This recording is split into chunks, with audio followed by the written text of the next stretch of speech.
Magandang araw po mga ka-agri. So, ngayon po ay magtatanim tayo ng kabuting saging dito sa sira na itong mga hindi na ginagamit na basket. So ito ay butasan ko dito sa tabi para dito lumabas yung ating itatanim na kabuting saging. So ito ang ating gagamitin na substrate. Ito ay dayami. So ito ay medyo pinabulo ko na. So makikita niyan, nagpuputol-putol na yung kanyang itong dayami. Ayan, para magandang tubuan. At ito naman yung magsisilbing suporta. So taglamig ngayon, so kailangan natin na ma-maintain yung init sa loob ng ating pagtatamnan o yung ating dito sa basket. So ito po yung gagamitin natin. Ito ay dahon ng cypress. So wala akong makunan dito ng dahon ng Madre de Cacao. So ito yung ating substitute na magiging painit. At ang pinakamahalaga ay ang ating binhi. O ito po yung ating binhi. Ayan, gagamitin natin sa ating tatanim na kabuting saging sa basket. So mag-start na tayo ng ating pagtatanim. So ayan mga ka-agri, so ito ang unahin natin. Lagay muna natin dito sa ilalim, sa unang layer, yung dahon ng cypress. Ayan. So sunod natin itong dayami. Dito natin lagay. So ganyan lang.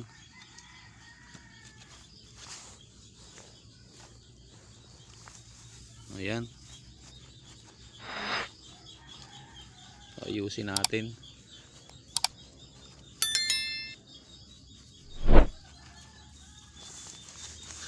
Tapos ito na ang sunod natin. So lagyan na natin dito lang sa gilid-gilid lang dito yung ating binhi ng kabuting saging.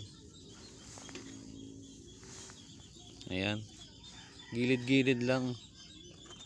So ganyan lang ang napakasimple lang ng pagtatanim.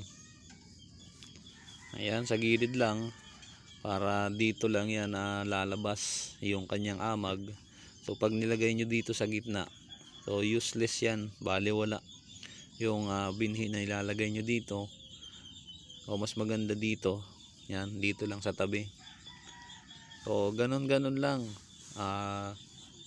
Tapos lagay ulit natin ito dito, itong cypress na pampainit. Ayan.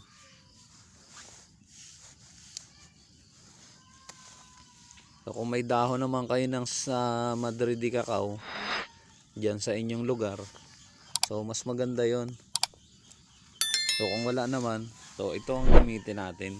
Kung ito ay available dyan sa inyong lugar, so tapos ganito, patungan ulit natin siya.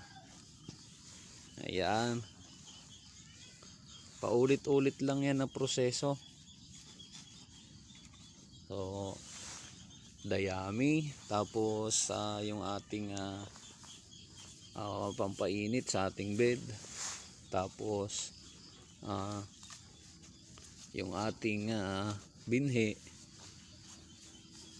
Ayan, tapos lagyan ulit natin ng binhi, gilid-gilid lang ulit hanggang sa ibabaw ng ating basket.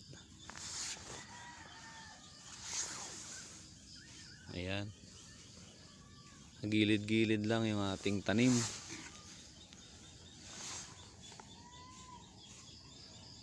Hanggang sa umabot sa ibabaw. So ganun lang po ang proseso hanggang dito sa taas. Ito na po mga ka-agri yung ating tinanim. Ayan, makikita nyo dito sa basket. So mag-aantay na lang tayo ng 10 to 12 days para makapag harvest tayo dito sa ating tanim na kabuting saging gamit ang basket. So lagyan natin ito ng plastic. Ayan, pinlastic na natin mga ka-agri. So tatakloban natin itong para dumilim yung kanyang loob, para mabilis na kumalat yung amag niya dito. Ayan. Ayan o. Takloban natin ito at antayin natin ang paglabas ng kanyang amag at pagbunga. Ayan, tinakloban na natin ng dalawang ito sa ako na bini ako na kulay berde, itong kulay pula. So talagang napakadilim yan sa loob at mabilis nakakalat yung amag. So antayin natin to. Ito na mga ka-agri yung naging resulta ng ating tanim na kabuting saging sa basket. Hindi kabuting saging ang tumubo, kundi coprinus mushroom. Ayan, napaka-aggressive nito, tumubo. Ito ng mga nauna nang tumubo na coprinus. So paikot yan. Hindi natin nakuha yung tamang pag-aalaga dito sa ating tinanim na kabuting saging sa basket. Yan o, makita ang dami. No, hindi lahat ng tanim ng ay nagsasucess. Meron talagang nagpi-failed. So nag-failed yung aking tanim na yan. Tapos napitpit pa tong ibabaw, gawa ng tinulugan ito ng pusa dito sa ibabaw. Kaya nag-failed. Oh, medyo napabayanan ko to kasi may trabaho ako eh. Ayan, paikot yan oh. Puro coprinus ang tumubo. So lugi.